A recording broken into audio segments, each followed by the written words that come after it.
Hello friends, it's Jessie, and today I'm going to share a comic book review. So I've decided instead of putting them in the monthly wrap-ups, I will mention them, but I'm going to wait and collect them until I have about 5 or so to really share a little bit more in-depth reviews with you guys. So I am here to share the first 5 that I have read, and I can't wait. I absolutely loved them, so here we go. First up is Soppy by Philippa Rice, and let's just start by saying that this was the frickin' cutest thing I have ever read. I actually ran across this on Facebook. I don't know who posted it or how I saw it, but it came through my feed and there were just a few little clips of it, and I continued to follow it down the rabbit hole until I found this on Amazon. It just so turns out that it was completely sold out, so I think whatever happened on Facebook made this extremely popular, and I had a very hard time getting my hands on it.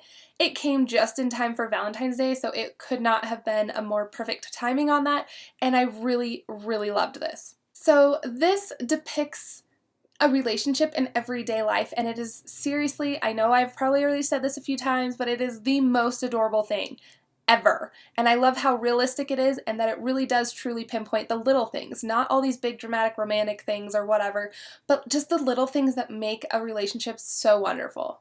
It has the cutest illustrations that had me saying, okay, this is totally me, over and over again. I was actually trying to text Zach pictures along the way, and by like the 17th one, I was like, okay, I'm just gonna have to read this to him or something because it was so freaking cute. They're so amazing. I loved how just simple and realistic and cute this whole book was.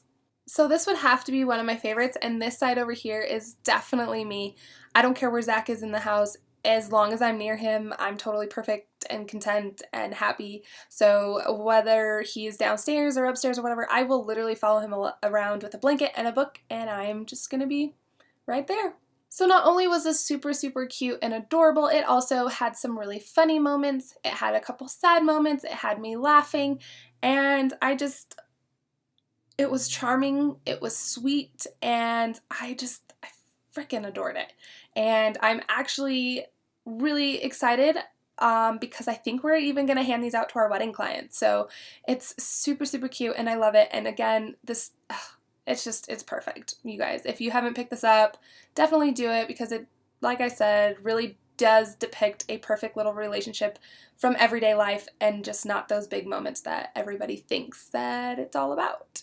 I would definitely give this a 5 out of 5, and I've already reread it at least twice and know that it's one that I will constantly pick up in the future because it's just so stinking cute. Then we have Nimona by Noelle Stevenson, and I really did enjoy this, but I think it fell just a tiny bit flat for me only because I was expecting so much more and to totally be blown away with all the hype that I had, and I just don't think it had that wow factor for me. While I definitely enjoyed the storyline, I think that could have been just a tiny bit stronger as well, but I think it was really fun that we followed the shape-shifting sidekick for a supervillain, and I love that she was the shapeshifter, and my favorite parts were definitely the shark when she scared Lord Blackheart, just because it was so darn funny. But I really did enjoy this. I know that I will reread it many times in the future, and maybe one of these times it will become a 5-star when I'm not quite expecting so much from it, but until then I gave this a 4 out of 5. And again, it had me laughing. It was funny. The little comments between them was great. Like I said, the shape-shifting parts where she appeared were just hilarious and had me laughing out loud. But again, it slightly fell a little short for me. But it was definitely enjoyable, and I look forward to more of Noelle Stevenson's work because the artwork is just awesome. Then I have Lumberjanes by Noelle Stevenson. This is volume 1, and it is Beware the Kitten Holy. And I was blown away by this. I did not expect to love this series as much as I have been, or that I would be laughing out loud as much as I did. I think one of the things I look forward to most is being able to share this with kids someday because it has such cute moments in it, and I love that it is powered all around this like friendship to the max theme, that there are these 5 really super powerful girls that are confident and, you know, just awesome girls, and I think this is just amazing. And it has adventure and mystery and humor, and it is just really, really fun. And like I said, I'm super surprised that I enjoyed it as much as I did. I really do love these. I read it very quickly all at once in one sitting and I just couldn't get enough of it. I loved it so much I ordered the second volume right away and couldn't wait to continue. So thank goodness for Amazon Prime because I got it within 2 days, and then of course I had to jump right in because it's awesome and it's so much fun, and yeah, I think these are great. I gave it a 5 out of 5 for sure. Then I have Lumberjanes Volume 2 by Noelle Stevenson, and this one is called Friendship to the Max. I enjoy both of these volumes tremendously and highly recommend the series.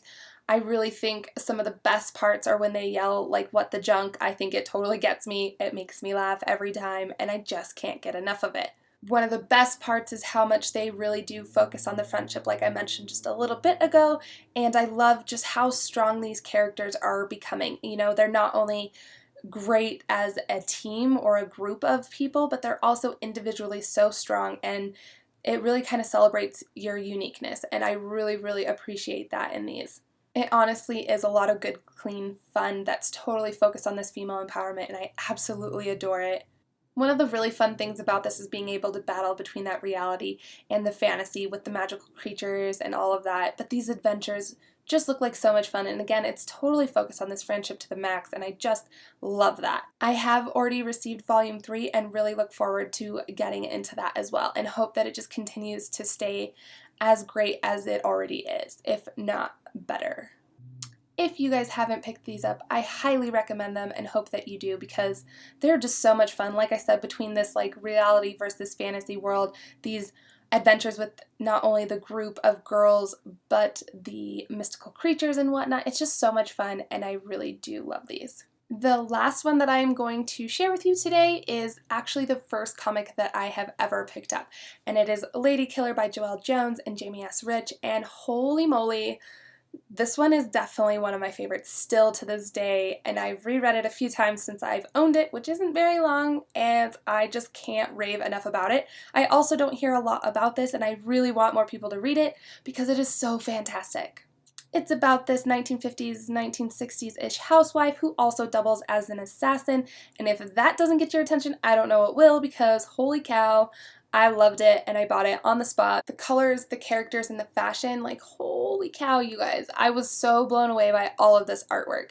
I was totally intrigued by the cover and the title name, like right off the bat. That's what pulled me kind of in, and I pulled it off the shelf and was like, yes, I'm giving this a go, and this is happening. And when I got it, the cover is just gorgeous, and even in here, this is one of the pages that totally sold me as well. It's just hilarious, you know, kind of in a dark way that, you know, she had just killed this lady, so she's laying on the floor. The blood is actually black, so I love the use of red as well. But then it's just funny to me, and I don't know if you guys can kind of read it, but she's got a little bit of blood stain on her dress, and she just says, "Darn it." So for some reason, I found that incredibly hilarious, and as twisted as it is, I really, really loved this. Going back to the use of the red here, it was just really great because I think it could have been a little overboard, and now that I'm looking for this, I totally can't find it.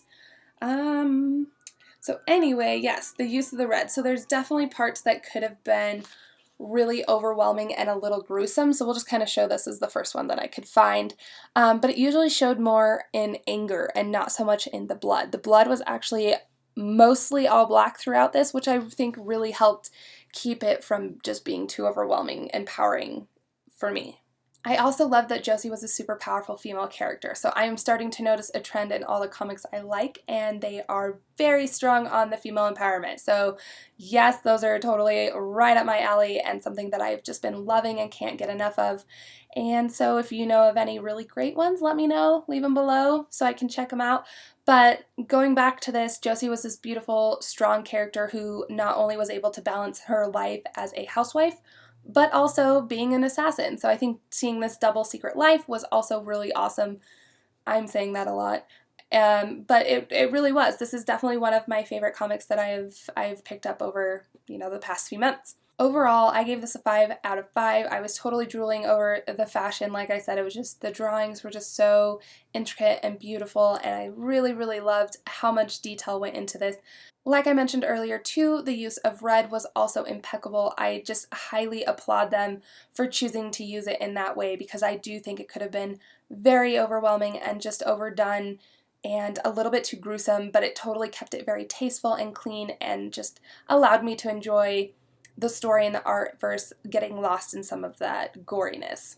I was beyond thrilled when I saw that they were actually going to release a second, and they start it sometime this spring. So as soon as all those issues come out, volume 2 is released. I will definitely be pre-ordering that and having it on my doorstep the second it comes out, because I can't wait to continue on. It's phenomenal. I love it, and I hope you all pick this up because it's my favorite.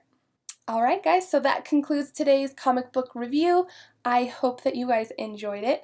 I know that I really, really loved all of these and know that they're a little female heavy, but that's just what I've noticed I've really been enjoying, so that's what I'm going to keep rolling with. If there was anything that I missed or something that you guys would like more of in the next video, please comment below and let me know so I can include that in the next video for you guys. I really want to make these beneficial for everybody, not just fun for myself, but yes, please let me know. Any thoughts you have are greatly appreciated. And I am also looking for other recommendations. I am still fairly new to the comic book and would love to make a list of other awesome recommendations. So please leave those below. Thank you guys again, and I will see you next time. Bye.